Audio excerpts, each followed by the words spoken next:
शुरुआत एक शाप से हुई थी और अब हर पूर्णिमा एक बलिदान उसकी भूख मिटाता था। ब्रह्म राक्षस को कोई नहीं रोक पाया अब तक। कहा जाता है जब चांद लाल होता है और मंदिर की घंटियां खुद बजती हैं, ब्रह्म राक्षस एक नई आत्मा लेने निकलता है, सिर्फ एक कुंवारी आत्मा। श्रेया नहीं जानती थी कि उसका नाम तय हो चुका था अगले बलिदान के लिए। ब्रह्म राक्षस उसे देख चुका था। साल 2023 की शुरुआत थी। मुंबई की भागती दौड़ती जिंदगी में जी रही श्रेया नाम की एक 23 वर्षीय लड़की एक बहुराष्ट्रीय कंपनी में काम करती थी।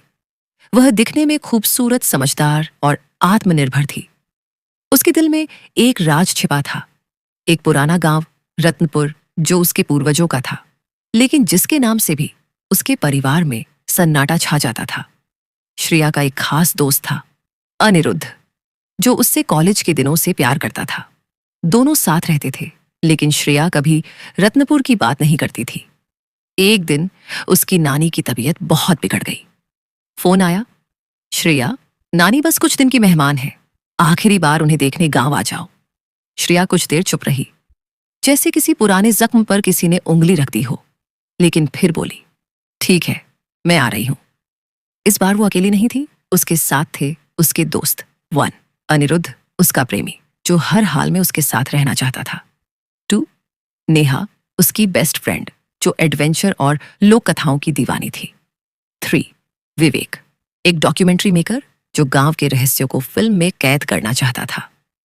चारों ने मुंबई से ट्रेन पकड़ी और 2 दिन बाद वे पहुंचे उस जगह, रत्नपुर, जहां हर मोड़ पर सन्नाटा था और हर दीवार पर मानो किसी की नजरें चिपकी हों।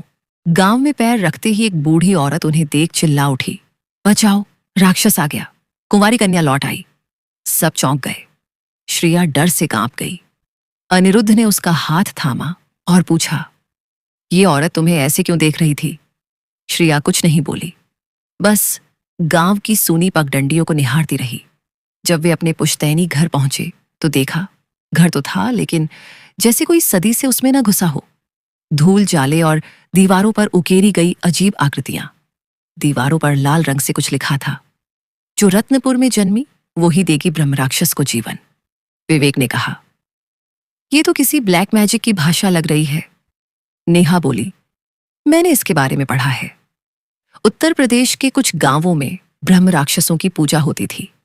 वो एक शक्तिशाली ब्राह्मण था जो मृत्यु के बाद भी आत्मा रूप में जिंदा रहता है, और हर महीने एक कुंवारी लड़की की बलि से वो और शक्तिशाली होता है। श्रेया कांप गई। उसने कहा, मुझे यहां नहीं रुकना चाहिए था। रात होते होते गांव की हवा और भारी हो गई। कुत्ते भौंक रहे थे, उल्लू की आवाजें गूंज रही थीं। आधी रात को श्रेया को लगा किसी ने उसके कमरे की खिड़की से झांका है। श्रेया, श्रेया, एक फुसफुसाती आवाज, तू लौट आई, बलिदान अधूरा है, तेरा रक्त अधूरा है। अचानक खिड़की के बाहर एक अजीब सी छाया दिखी। ऊंचा कद, उलझे बाल, जली हुई आंखें और मुंह से निकलता धुआं। श्रेया चीख उठी। सब दौड़ कर आए। खिड़की के बाहर कुछ नहीं था, लेकिन जमीन पर राख और एक जली हुई फूलों की माला पड़ी थी। नेहा, ये तो शमशान की माला लगती है, कोई हमें देख रहा है। विवेक ने तुरंत अपने कैमरे में चेक किया। उसने खिड़की के पास कोई छाया रिकॉर्ड की थी, एक इंसानी आकृति, लेकिन उसके पास इंसानी आंखें नहीं थीं। श्रेया अब रात को सो नहीं पा रही थी। नानी की बातें उसके दिल में हथौड़े जैसी बज रही थीं। तू बलिदान है, अधूरी कुर्बानी का उत्तर।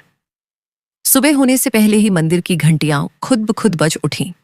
पूरे गांव में एक डर फैल गया। नेहा बोली, ऐसा पहले भी हुआ है क्या?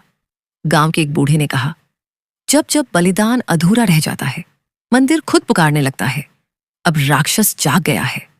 श्रेया और अनिरुद्ध ने देखा, गांव के मंदिर का भारी पत्थर का दरवाजा अपने आप खुला पड़ा था। अंदर धूप नहीं जाती थी, एक ठंडी लहर सी भीतर से बाहर आ रही थी। विवेक ने कैमरा निकाला और मंदिर के अंदर झांका। उसके कैमरे की स्क्रीन अचानक धुंधली हो गई। फिर उसमें कुछ नजर आया, एक अंधेरे में चमकती आंखें और खून से सने हाथ। विवेक घबराकर पीछे हट गया। मंदिर की दीवारों पर खुद ब खुद लाल रंग में कुछ लिखा जा चुका था, श्रेया, पूर्णिमा की रात। नेहा घबरा गई। इसका नाम कैसे लिखा गया दीवार पर? अनिरुद्ध चीखा। हमें यहां से निकलना होगा अभी। लेकिन श्रेया खड़ी रह गई, जैसे कुछ उसे जकड़ रहा हो। श्रेया ने बाहर निकलकर गांव वालों से पूछा, आप लोग कुछ बोलते क्यों नहीं, बचाते क्यों नहीं? लेकिन सबने मुंह फेर लिया। एक बूढ़ी औरत ने कहा, हम कुछ नहीं कर सकते, तुम्हारे खून का कर्ज है इस जमीन पर। अचानक एक बूढ़ा तांत्रिक गांव के श्मशान से आया, हाथ में रुद्राक्ष की माला और आंखों में सफेदी। उसने कहा, मैं जानता हूं कि राक्षस को कैसे रोका जाए, लेकिन इसकी कीमत होगी। विवेक बोला, क्या कीमत? तांत्रिक बोला, श्रेया को उस अग्निकुंड में ले जाकर ब्रह्म राक्षस की आंखों में आंखें डालनी होंगी। वही उसकी आत्मा को बांध सकती है, लेकिन अगर उसने डर दिखा दिया तो वो उसे जला देगा। अब सबकी निगाहें एक ही चीज पर थीं, पूर्णिमा। उस रात चांद खून की तरह लाल होगा, ब्रह्म राक्षस जागेगा।